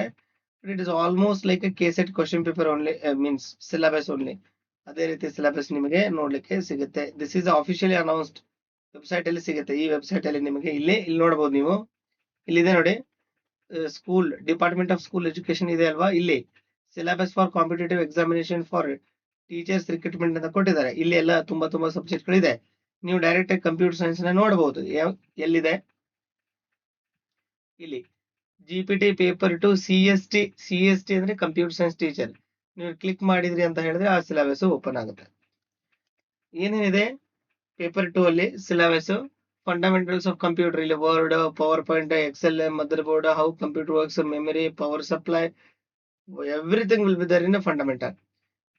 ಯೂನಿಟ್ 2 ಅಲ್ಲಿ discrete structure and optimisation, mathematical logic ಅಂತ ಕರಿತೀವಲ್ವಾ, ಅದು mathematical logic, set theory, counting, graph, boolean algebra ಎಲ್ಲವೂ ಇಲ್ಲಿದೆ. ಕಂಪ್ಯೂಟರ್ ಸಿಸ್ಟಮ್ ಆರ್ಕಿಟೆಕ್ಚರ್ ಅಥವಾ ಕಂಪ್ಯೂಟರ್ ಆರ್ಗನೈಸೇಷನ್ ಅಂಡ್ ಆರ್ಕಿಟೆಕ್ಚರ್ ಕಲಿತಿದ್ರಿ ಅಲ್ವಾ ನೀವು ಇಂಜಿನಿಯರಿಂಗ್ ಅಲ್ಲಿ, ಆ ರೀತಿ. Digital logic, circuits and components, flip flops, latches, sequential circuit, combinational ಈ ರೀತಿ ಇದೆ. ಡೇಟಾ ರಿಪ್ರೆಸೆಂಟೇಷನ್ ಅಲ್ಲಿ ಬೈನರಿ ಕೋಡೆಡ್, BCD ಇವೆಲ್ಲವೂ ಕೊಟ್ಟಿದ್ದಾರೆ. Basic computer organisation and design ಅಲ್ಲಿ ಇಲ್ಲಿ again registers, instructions, timing control, instruction cycle, memory ತುಂಬಾ ಇದೆ. ಪ್ರೋಗ್ರಾಮಿಂಗ್ ಲ್ಯಾಂಗ್ವೇಜ್ ಅಲ್ಲಿ C++ ಕೊಟ್ಟಿದ್ದಾರೆ. Programming language and computer graphics, ಇಲ್ಲೂ ಕೂಡ ವೆಬ್ ಪ್ರೋಗ್ರಾಮಿಂಗ್ ಬರುತ್ತೆ, C++ ಪ್ರೋಗ್ರಾಮಿಂಗ್ ಬರುತ್ತೆ. Object oriented, database management system ಕೊಟ್ಟಿದ್ದಾರೆ. ತುಂಬಾ ಸಿಲೆಬಸ್ ಇದೆ. ಇಲ್ಲೂ ಕೂಡ system software and operating system ಕೊಟ್ಟಿದ್ದಾರೆ. ಓಕೆ, ಇಲ್ಲಿ 2 ಸಬ್ಜೆಕ್ಟ್ ಮಿಕ್ಸ್ ಮಾಡಿ ಒಂದು ಯೂನಿಟ್ ಮಾಡಿದ್ದಾರೆ. ತುಂಬಾ it is very huge. Only K-Set level syllabus. Usually mostly gate ಲೆವೆಲ್ಗೆ ಇದೇ ರೀತಿ ಕೊಟ್ಟಿರ್ತಾರೆ ಅವರು. ಇವ್ರು ಗೇಟ್ ಎಕ್ಸಾಮ್ ಅನ್ಕೊಂಡ್ ಮಾಡ್ತಿದ್ದಾರೆ ಏನೋ ನನಗೆ ಗೊತ್ತಿಲ್ಲ. ಪ್ರೈಮರಿ ಸ್ಕೂಲ್ ಟೀಚರ್ಗೆ ಮಾಡ್ತಿರೋ ಎಕ್ಸಾಮ್ ಅನ್ನ ಅಸಿಸ್ಟೆಂಟ್ ಪ್ರೊಫೆಸರ್ಗೋ PhD ಎಂಟ್ರೆನ್ಸ್ಗೋ ಇರೋ ಎಕ್ಸಾಮ್ ತರ ಸಿಲೆಬಸ್ ನಾನು ನೋಡ್ತಾ ಇದ್ದೀನಿ.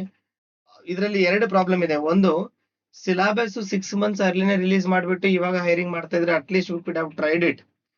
ಸೊ ಇರೋದು 40 or 45 days ಟೈಮ್ ಇದೆ.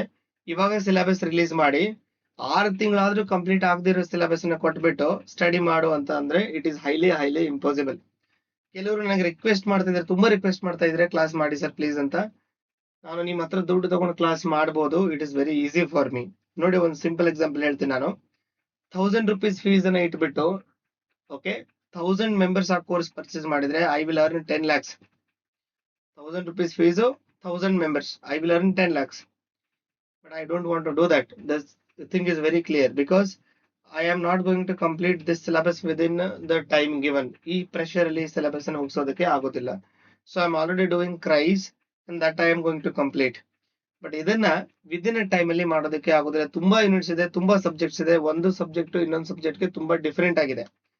ಸಾಫ್ಟ್ವೇರ್ ಇಂಜಿನಿಯರಿಂಗ್ ಬೇರೆ, ಆಪರೇಟಿಂಗ್ ಸಿಸ್ಟಮ್ ಬೇರೆ, ಡೇಟಾ ಸ್ಟ್ರಕ್ಚರ್ ಬೇರೆ, ಅರ್ಥ ಆಯ್ತಾ, ಮ್ಯಾಥಮೆಟಿಕಲ್ ಲಾಜಿಕ್ ಬೇರೆ, ಇವೆಲ್ಲ ಬೇರೆ ಬೇರೆ ಸಬ್ಜೆಕ್ಟ್ಗಳು, ತುಂಬಾ ಟೈಮ್ ತಗೊಳುತ್ತೆ.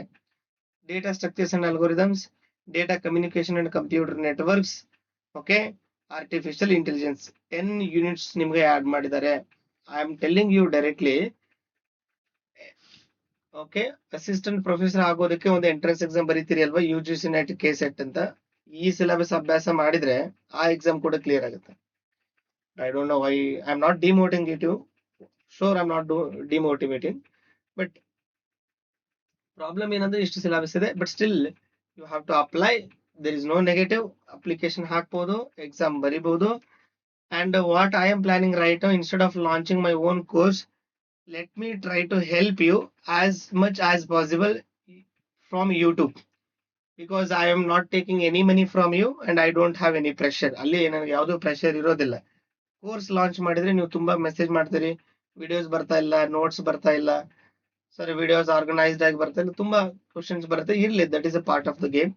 ಬಟ್ ಕೋರ್ಸ್ ಲಾಂಚ್ ಮಾಡಿದ್ರೆ ನನಗೆ ಓವರ್ ಹೆಡ್ ಆಗುತ್ತೆ. ಇದೆಲ್ಲವೂ ಕಂಪ್ಲೀಟ್ ಮಾಡೋದಕ್ಕಂತೂ ಹೈಲಿ ಇಂಪಾಸಿಬಲ್. ನಾನಲ್ಲ, ನಿಮ್ಗೆ ಬೇರೆ ಯಾವುದೇ ಕೋಚಿಂಗ್ ಇನ್ಸ್ಟಿಟ್ಯೂಟ್ ಅವರು ಈ ರೀತಿ ಪ್ರಾಮಿಸ್ ಮಾಡಿದ್ರು ಕೂಡ ಆಗೋದಿಲ್ಲ.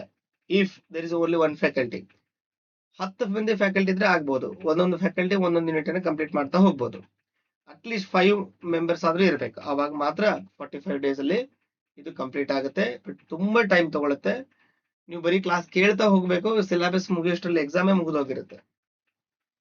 Still you have to apply. I will try my level best to guide you from the YouTube. Please follow my channel, 7 minutes classes.